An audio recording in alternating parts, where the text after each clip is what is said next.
Your charity is probably claiming gift aid from less than 60% of its donors. And that means you're leaving thousands of pounds on the table. And you know what the crazy thing is? Most of those donors who click no on their gift aid declaration, they just probably didn't understand it, or they don't know exactly how it works. Or maybe you just never asked them properly in the first place. I've helped charities move their gift aid opt-in rates from 40% to 80%. And it just takes one well-crafted email. Now, why does this matter?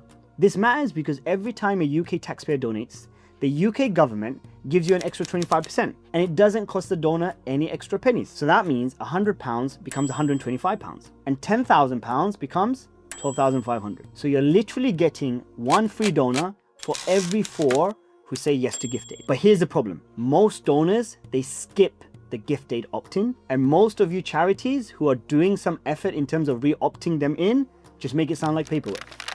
So here's the exact step-by-step guide on how to turn those no donors from gift aid into a yes.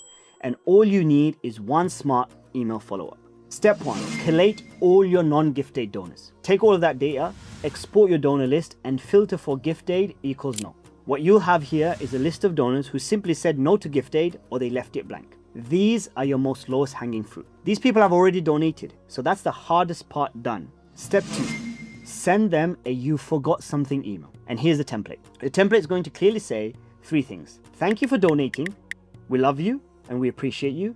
2, hey, by the way, you forgot to tick gift aid. And 3, we can do all of this for you and claim an extra X amount if you simply just click this button. So let's break the template down. First of all, their name. No salam, no just hi blank. You have to put their name in. You know their first name, so don't leave it out. Second, you're saying something like this. I noticed that you didn't tick gift aid on your last donation of X amount. Not something generic such as, hey, you forgot to tick gift aid. No, you're literally saying you forgot to tick gift aid on this last donation of X amount. That tells the donor instantly, you know exactly who I am and you know exactly how much I donated. Now, most people don't notice this. And so you're going to lean into that. You're going to say, hey, by the way, most people don't notice this. And I assumed you didn't do too. Then you're going to say, if you simply click the yes button below, we can claim an extra Y amount from the government at no cost to you. The Y amount is simply 25% of the original donation. So you're going to plug that in. Then you can say, just press the button below and we'll do the rest. And then you have the button there simply saying, yes, claim on my behalf. It's as simple as that. But every single section here is almost as equally important. Be sure to make sure you end by saying thank you for giving once again so generously. And then finally, make sure that you put your name down. Not just the charity number and name, but your name so that they know that it's a human being sending them the email. If you use these exact sections, it makes sure that the email template is simple. It's still conversational, but it's also very, very personal. Step 3, you must send a reminder exactly 2 days later. Now, I know a lot of people, they get scared of sending follow-ups. Now, why is it 2 days?